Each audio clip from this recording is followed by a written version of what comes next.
नमस्कार मित्रांनो, मी श्रीकांत पवनीकर. मित्रांनो, आपल्या महाराष्ट्रामध्ये अनेक असे महापुरुष असे निर्माण झालेले आहेत की जे आजही अज्ञात आहेत. आणि या अज्ञात महापुरुषाच्या बाबतीमध्ये आजही अनेक लोकांना अजिबात माहिती नाही. कारण काळ हा अतिशय समोर गेलेला आहे, अतिशय पुढे गेलेला आहे. आणि त्यामुळे इतिहासामध्ये फारसं कोणी लक्ष त्याच्यामध्ये टाकत नाही किंवा घालत नाही किंवा आवड नसते किंवा माहीत नसते. माहितीच्या अभावी बरेच वेळा असं होते. महाराष्ट्रामध्ये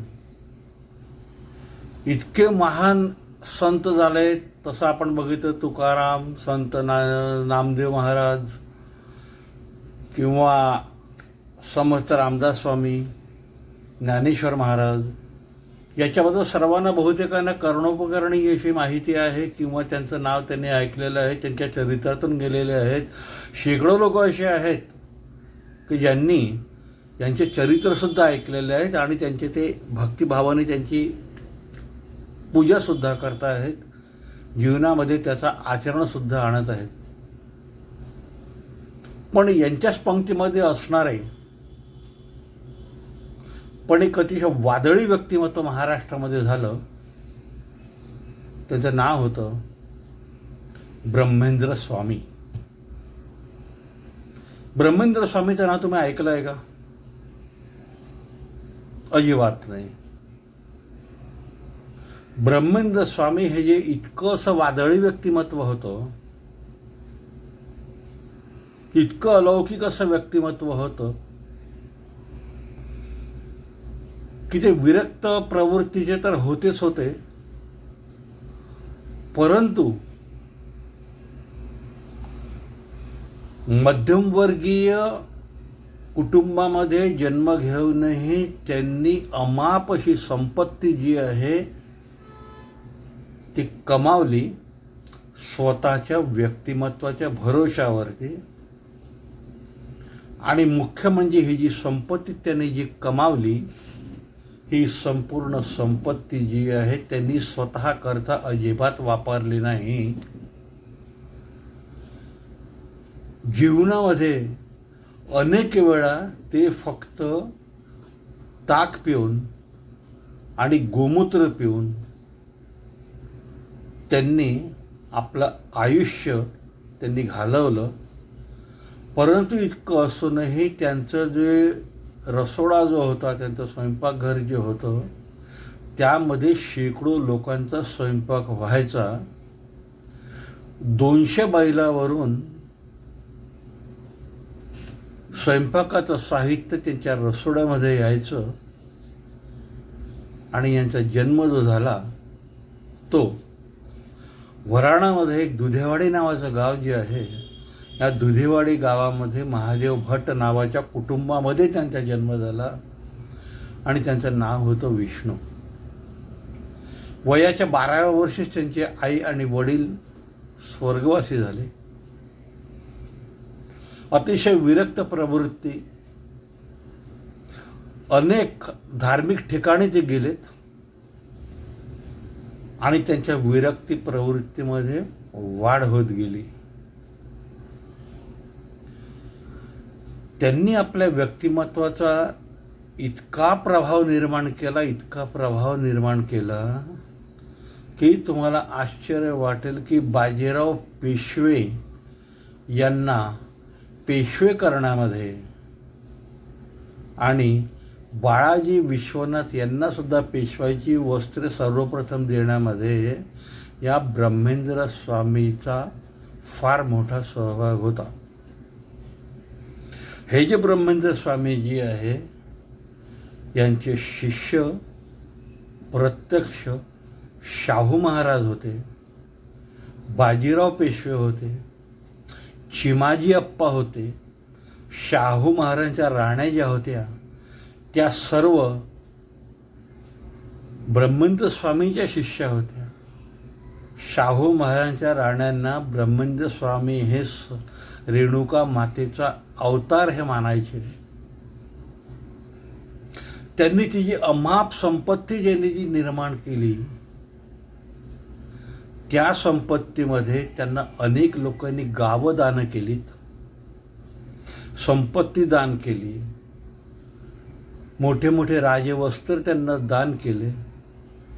आणि तुम्हाला आश्चर्य वाटेल, हे ब्रह्मेंद्र स्वामी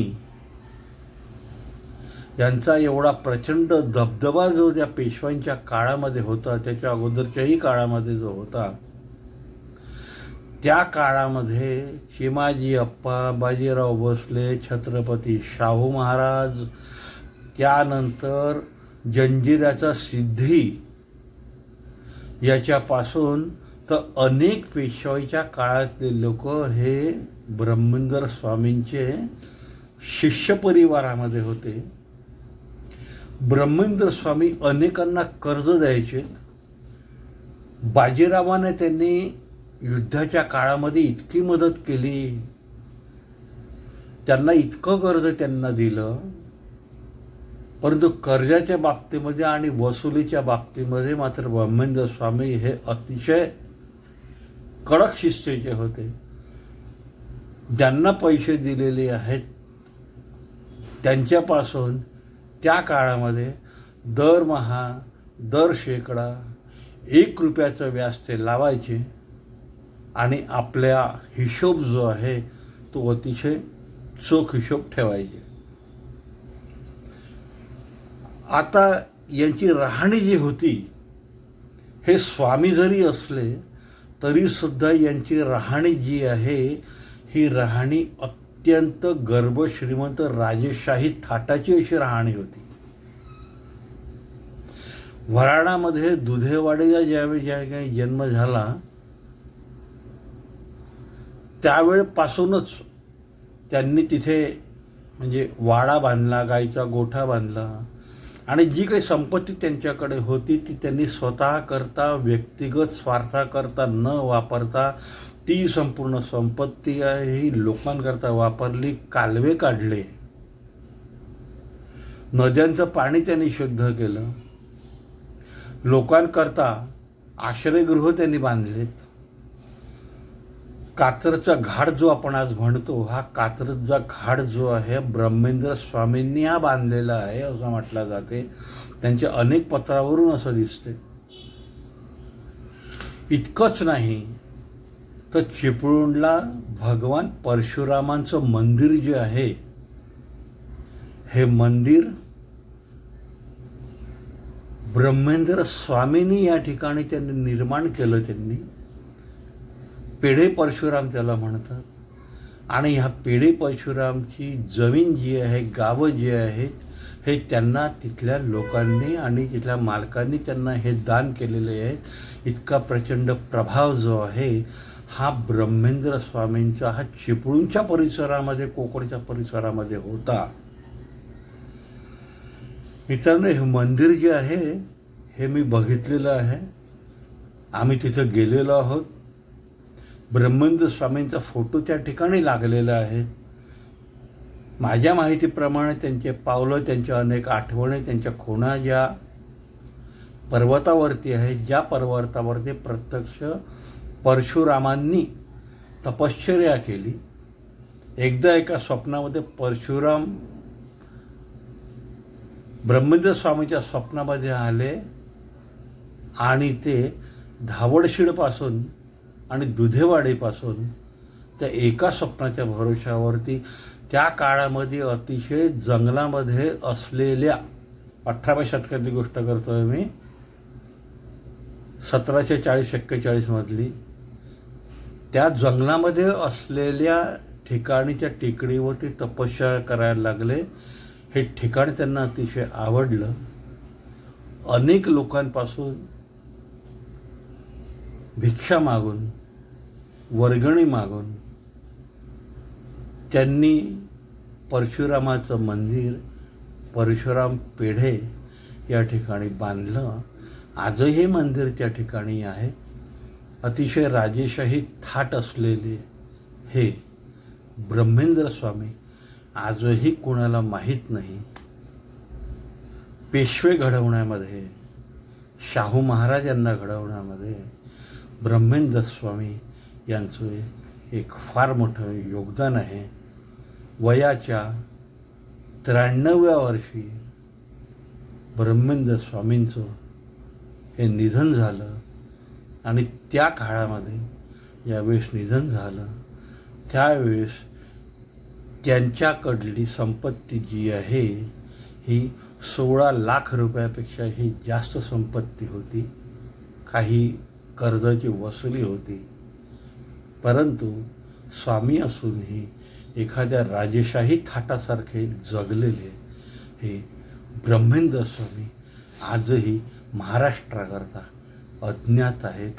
हा एक महाराष्ट्रातला अज्ञात पुरुषाचा हा पहिला एपिसोड मी आपल्यासमोर सादर केला. माझा संपर्क क्रमांक आहे 9422084145.